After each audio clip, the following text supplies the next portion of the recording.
Hello students, मैं हूं विकास और मैं आप सभी का नॉलेज बीम यूट्यूब चैनल के एक नए वीडियो में पुनः स्वागत करता हूं। स्टूडेंट्स, आज का वीडियो क्लास 12 के विद्यार्थियों के लिए काफ़ी इंपॉर्टेंट है, क्योंकि आज की इस वीडियो में मैं इंग्लिश शॉर्ट स्टोरी का जो पहला लेसन है द गोल्ड वॉच, इस लेसन के जो भी important short answer type question है उनके आंसर को लेकर आया हूँ। जैसा कि आप लोग जानते हैं, इंग्लिश का जो क्वेश्चन पेपर होता है उसमें इंग्लिश शॉर्ट स्टोरी से 3 प्रश्न आपको देखने को मिलते हैं, और 3 प्रश्नों में से केवल 2 प्रश्नों का आपको उत्तर लिखना होता है लगभग 30 शब्दों में, और इसके लिए आपको 5-5 अर्थात कुल 10 नंबर मिलते हैं।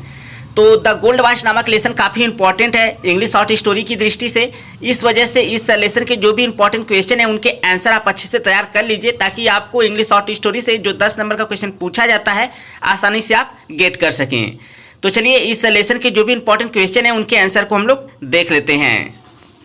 तो जैसा कि देख सकते हैं यहाँ पर मैंने लिखा है short answer type questions of the lesson the gold watch, अर्थात द गोल्ड वॉच नामक लेसन के शॉर्ट आंसर टाइप क्वेश्चंस। तो एग्जाम में आपको कुछ निर्देश इस तरह से देखने को मिलेगा। Answer the following question not more than 30 words each, अर्थात आ रहे प्रश्नों के उत्तर 30 शब्दों की अपेक्षा अधिक में मत दीजिए। अर्थात आपका जो उत्तर होना चाहिए वह लगभग 30 शब्दों में होना चाहिए। अगर आपका उत्तर फिर भी 30 शब्दों में पूरा नहीं होता है तो आप 30 शब्द से ज़्यादा में भी लिख सकते हैं, लेकिन आपका उत्तर कंप्लीट होना चाहिए। लेकिन एक चीज़ ध्यान रखिएगा कि 30 वर्ड्स के आसपास अगर आपके आंसर कंप्लीट हो जाते हैं तो काफ़ी अच्छा है, जैसा कि निर्देश दिया रहता है। ठीक है, तो मैं आपको इस लेसन के जो क्वेश्चन है उनके आंसर को स्पष्ट करूं उससे पहले आपको बताना चाहूँगा, यदि आप यूपी बोर्ड एग्जाम 2021 के लिए अच्छी तरह से इंग्लिश की तैयारी करना चाहते हैं, कंप्लीट इंग्लिश की तैयारी करना चाहते हैं, तो हमारे चैनल को विजिट कीजिए, प्लेलिस्ट में जाकर चेक कीजिए, आपको सारे टॉपिक्स पर वीडियो देखने को मिल जाएगा। और साथ ही साथ आप हमारे मोबाइल एप्लीकेशन नॉलेज बीम को प्ले स्टोर से इंस्टॉल कर लीजिए, वो आपके बोर्ड एग्जाम के प्रिपरेशन में काफ़ी हेल्प करेगा। तो चलिए इस लेसन के जो क्वेश्चन है उनके आंसर को देखते हैं। तो पहला क्वेश्चन है, वेयर डिड शंकु वर्क, शंकु कहाँ कार्य करता था? तो इसका उत्तर है, Shanku worked in a factory as a low paid labourer, अर्थात शंकु एक कारखाने में एक कम आमदनी के मजदूर के रूप में कार्य करता था, एज के रूप में। इसके बाद बढ़ते हैं अगले क्वेश्चन की तरफ। तो अगला क्वेश्चन है,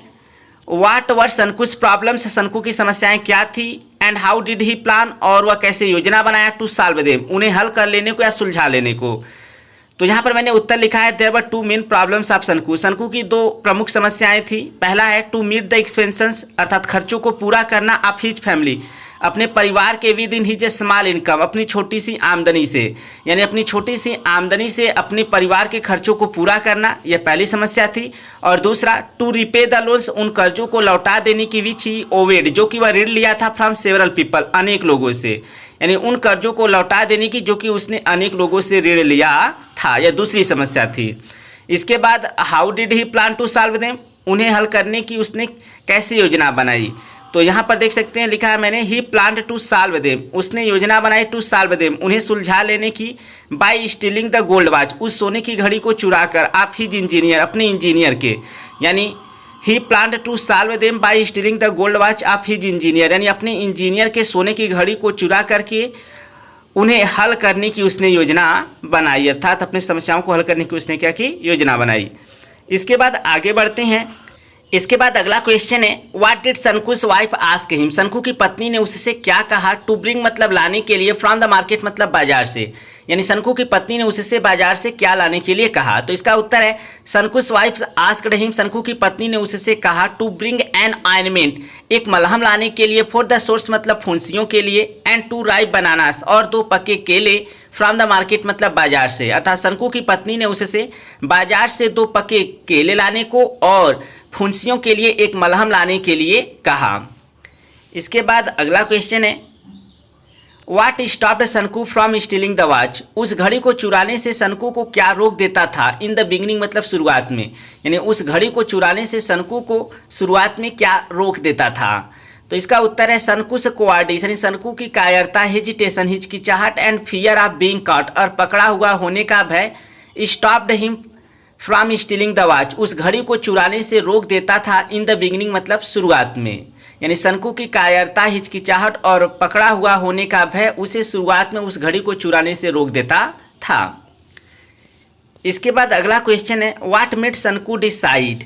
what made Shanku decide that he had no other choice but to steal, what made Shanku decide, यानी शंकु को क्या चीज़ें मजबूर की निर्णय ले लेने को, दैट की he had no other choice, कि उसके पास दूसरा विकल्प नहीं है, बट टू स्टील, चोरी कर लेने के अतिरिक्त, बट के अतिरिक्त, यानी शंकु को क्या चीज़ें क्या चीज़ें मजबूर की निर्णय ले लेने को कि चोरी कर लेने के अतिरिक्त उसके पास दूसरा विकल्प नहीं था। तो यहाँ पर इसका उत्तर मैंने लिखा है सनकुस अर्जेंट नीड्स, सनकू की जरूरी आवश्यकताएं एंड प्रेशर और दबाव ऑफ द पीपल यानी लोगों का, यानी सनकू की जरूरी आवश्यकताएं और लोगों का दबाव टू पे लोन्स यानी कर्जों को अदा कर देने का मेड हिम डिसाइड, उसे मजबूर कर दिया डिसाइड निर्णय लेने के लिए दैट कि he had no other choice, कि उसके पास कोई दूसरा विकल्प न था बट टू स्टील, चोरी कर लेने के अतिरिक्त। यानी Sanku's urgent needs and pressure of the people to pay loans made him decide that he had no other choice but to steal, अर्थात सनकू की जरूरी आवश्यकताएं और लोगों का दबाव कर्जों को चुका देने का उसे यह निर्णय कर देने के लिए ले लेने के लिए मजबूर कर दिया दैट कि he had no other choice, कि उसे के पास कोई दूसरा विकल्प न था बट टू स्टील, चोरी कर लेने के अतिरिक्त। इसके बाद अगला क्वेश्चन है व्हाट वर सनकुस फीलिंग, सनकू की भावनाएं क्या थी बिफोर स्टीलिंग द वॉच, उस घड़ी को चुराने से पहले। तो इसका उत्तर है बिफोर स्टीलिंग द वॉच, उस घड़ी को चुराने से पहले Sanku felt a mental conflict in his mind, Sanku ने एक मानसिक मेंटल कॉन्फ्लिक्ट, एक मानसिक संघर्ष महसूस किया इन हिज माइंड, अपने मन में।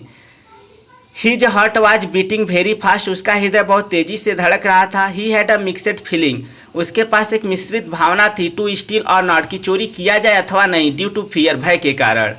He was travelling with fear, वह भय से काँप रहा था।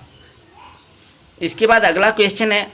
What thoughts trouble Sanku after committing the theft, what thoughts क्या विचार ट्रबल सनकू, सनकू को परेशान किए आफ्टर कमिटिंग द थीफ्ट, उस चोरी को करने के बाद, कमिट मतलब करना, यानी उस चोरी को कर लेने के बाद सनकू को क्या विचार परेशान किए। या फिर इस तरह से भी प्रश्न ये पूछा जा सकता है why did Sanku feel suffocated, Sanku घुटन क्यों महसूस किया। तो दोनों का उत्तर एक ही है। तो यहाँ पर मैंने उत्तर लिखा है आफ्टर कमिटिंग द थीफ्ट, अर्थात चोरी को कर लेने के बाद सनकू थॉट, सनकू सोचा दैट कि समवन हैड सीन हिम, किसी ने उसे देख लिया था स्टीलिंग द वॉच, उस घड़ी